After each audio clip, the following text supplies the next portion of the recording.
Welcome back. I'm Kim Bailey and this is Floral Art Review. Today we're looking at a design of mine and having our AI design eye analyse it and tell me what I need to do to improve the design.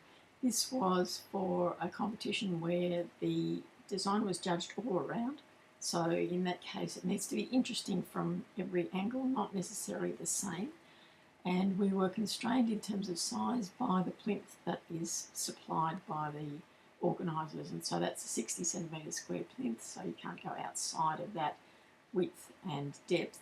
You can go as high as you want to, that is in proportion to the space that's allowed. We also were only allowed to use Australian native flora for this design, which is quite common for this competition. And so what I have used here is a big slice of Banksia as the base. I've got some Banksia flowers on wire that are upright at the base, and there's a smaller slice. It's a little bit hard to see, a smaller slice of Banksia to give it a little bit more height, with some vials that are wrapped in Gymea leaf for the koala grass that is extended up through the design. There are Gymea stalks that have been dried that have formed the three uprights that are there. The basis for this design is, the title is Yarning Circle, and that is in Australian First Nations culture, something that is a place where people go to talk. So a yarn is a story. So it's a storytelling area, and you sit in a circle and you share stories, and it's a way of creating and maintaining culture and learning about culture. And it is something that I think is very important, not just in terms of that culture, but just generally. The hesitation I have about this design, I am not comfortable creating designs that are based on another culture. And I feel like it's an intrusion to create art that is based on a belief system that sits somewhere else. And so for many years I didn't enter these particular competitions, but I thought that the Yarning Circle was a concept, an idea that I wanted to encourage and be part of, and so I created this design to look like it was a Yarning Circle. Now normally it would be logs or rocks or something placed in a circle around a campfire. And so I wanted to have that similar sort of idea, but portray it in an artistic sense rather than a practical sense. So let's have a look now at the analysis and see how it fits with the principles and elements of design, as well as being culturally respectful of the story around yarning circles. If we look first of all at line, vertical lines dominate the design through the upright timber poles and native foliage, creating a strong sense of presence and reverence. These verticals are softened by the fine feathery foliage lines that arc gently upward, suggesting communication, growth and connection rather than rigidity. So already the analysis is showing me that the line that I've used has helped in my interpretation of this class title, I should say. Looking now at form, the overall form is circular and open, directly reflecting the concept of the yarning circle. While the structure rises vertically, the footprint remains grounded and contained within the supplied base, reinforcing inclusivity and balance. The form feels ceremonial rather than decorative. Now that's an interesting analysis because I really didn't give the design eye anything more than the class title, and I am pleased to see that its interpretation of my design, its analysis of my design, is reflecting the things that I wanted it to show. Space is used with intention. The internal space within the circle is as important as the physical materials, symbolising gathering, listening and shared stories. Negative space allows the viewer's eye to move freely through the design, reinforcing its cultural narrative. So once again, I'm happy with that as a use of space. I think in looking at the image, I could have come out a bit broader and use the allowed space a little bit more. So generally, as a rule of thumb, we would look at if the space that you're allocated, so in this case 60 centimetres square, we would look at using about 2/3 of that.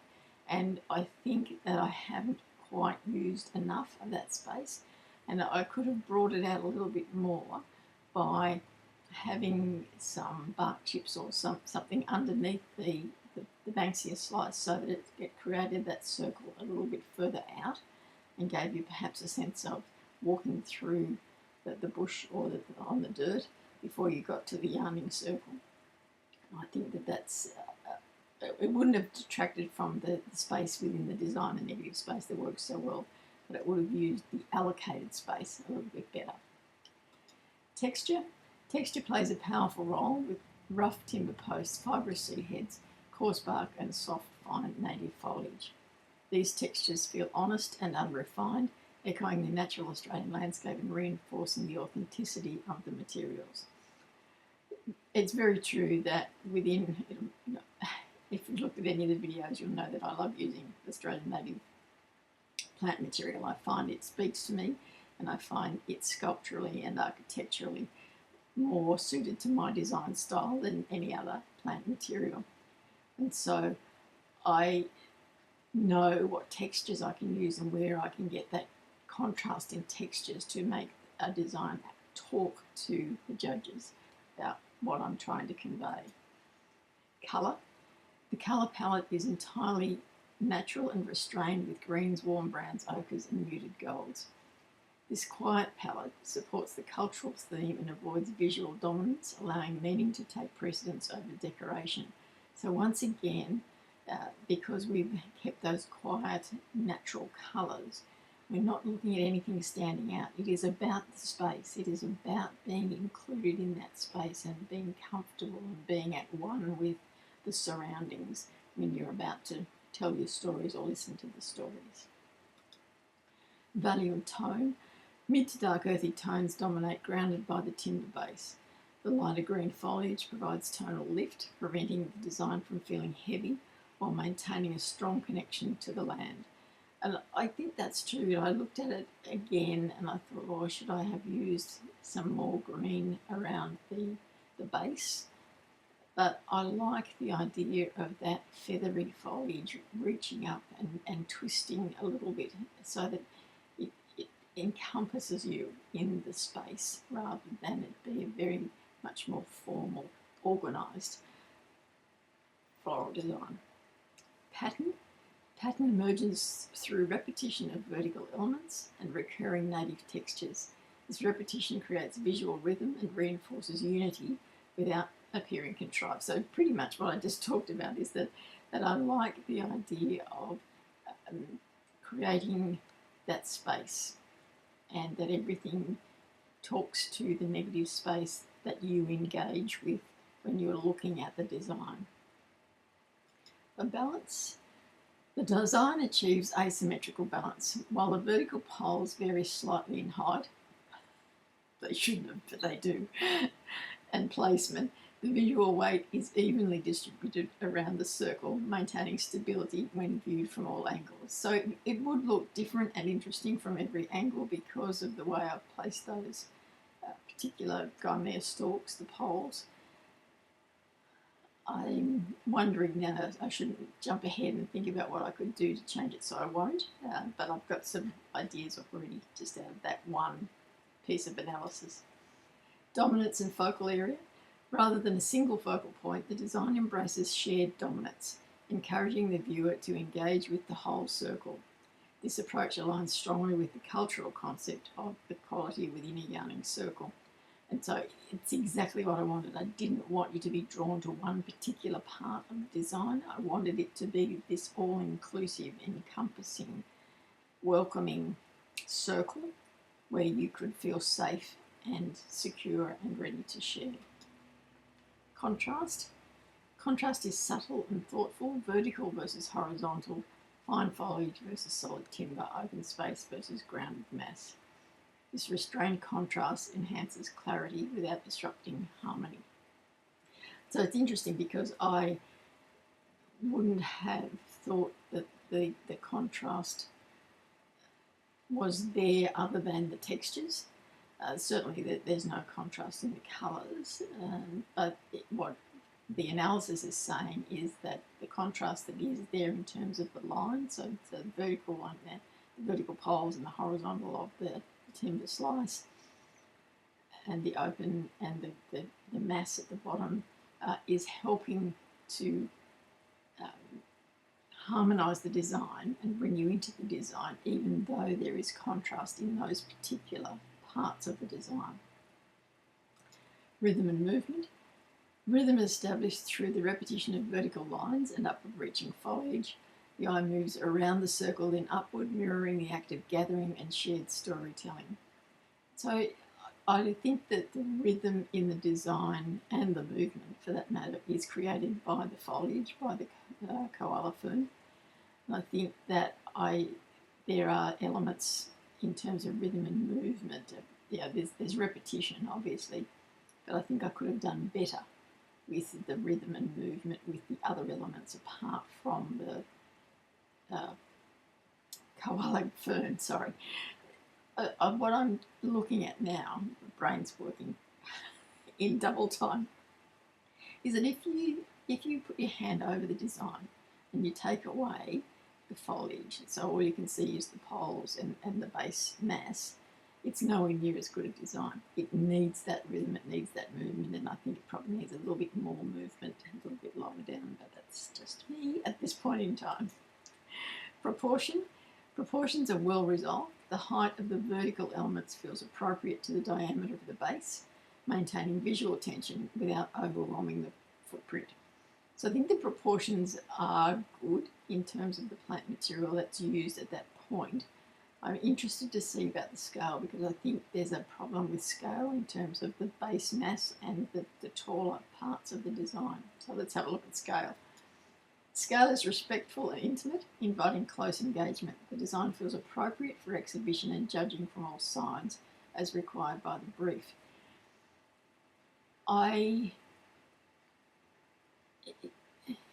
The scale of the Banksias, I think, is what's worrying me. They should have varied the sizes of those a little bit more, or perhaps even extending the base circle out a bit further in that space that was allowed, as I talked about earlier. To me, it's just a little bit too tall now for the size of the base. It's out of scale in that sense, so that would be something that I would look at. Harmony and unity. Unity is exceptionally strong. The exclusive use of native flora, consistent material language and cohesive form ensure the design reads as a single meaningful statement rather than a collection of parts. And I'm very pleased with that, because I did want it, that is the basis of the yarning circle, is that there is harmony and unity within this circle where you sit and you talk and you listen. And so I'm happy that has been portrayed in the way I have designed this particular collection of plant material. So now that we've had a look at all of those areas of principles and elements of design, let's have a look at some of the suggestions for moving this into the prize-winning circle, because I didn't get a prize for this design, and I was quite disappointed, because I felt that as we've seen throughout, that it was a very good depiction of this particular class title. Disappointingly, I think, and sometimes, if you're used to competition, you know that this happens, is that the judge's interpretation of the class title can be not as culturally aware as it should be. Let's just put it that way.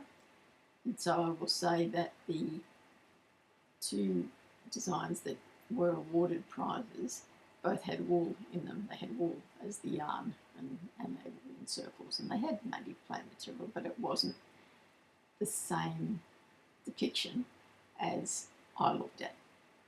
Let's have a look at these suggestions and see what I can do. Suggestion 1 is refine the vertical hierarchy by allowing one element to rise slightly higher, subtly guiding the eye without creating dominance. So where I've got the koala fern now. That does come up higher, but as it mentioned, perhaps I think I need more of the Gymea stalks. I think I need 5 rather than 3, and I think that there needs to be something that is a bit more of a stepping stone in terms of the sizing. So perhaps the extra 2 Gymea stalks that I put in should be of a different height. So there's obviously a stepping up to get to where the koala fern is. And I think the height needs to be varied with the Banksias down the bottom as well. Number 2 is enhance ground storytelling with one additional low-level native element to deepen the narrative at the base. And so I think here is where I could put something outside of the Banksia slice to make it so that it is sitting on the dirt. This is where you walk up to the circle itself, and so bring the story right from the base, because at the moment it's just the circle on top of the plinth, and so even though that lifts it away from the plinth, I think I need something that brings the circle idea a little bit broader, so that the height that it is sitting at now is a little bit more in scale. Number 3 is clarify spacing rhythm by adjusting distances between vertical poles for a more deliberate circular cadence. So that works in line with varying that vertical statements with those particular ones. And so working those 2 together and make sure that the spacing is reasonably even between the poles. I think one side's a little bit longer than the other, so it looks a little bit more triangular than it should be for a circle. Number 4, strengthen material dialogue by echoing one texture from the base higher in the design to reinforce vertical continuity. So we talked about that before, about repeating colour and repeating the texture in this case. So it means that there should be a Banksia that is higher up. And I would have to think about how to do that, because I don't want to introduce the solidity of a Banksia.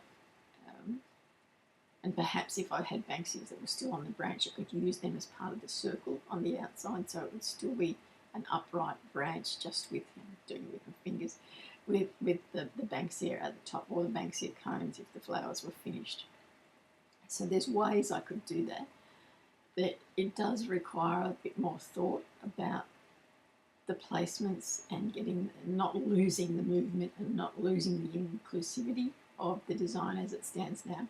But that's been a really good exercise for me to see what I got right and the things little subtle changes that would enhance it into being very much a reflection of my interpretation, I will reinforce, of the class title. That's our design for this week, our design review for this week. If you've got a design of your own that you would like some feedback about, just visit the website, follow the links there, follow the instructions there, and within about 24 to 48 hours you'll have a report back exactly like this. It gives you an analysis against the principles and elements of design, and then some suggestions for things that you might like to think about in terms of that design. It is looked at by a human judge as well, just to make sure that it makes sense to you, it will make sense to you, and it will be of use to you in your educational journey. I wish you well, and I will see you for the next video. I'm Kimberly, and this is Floral Art Review.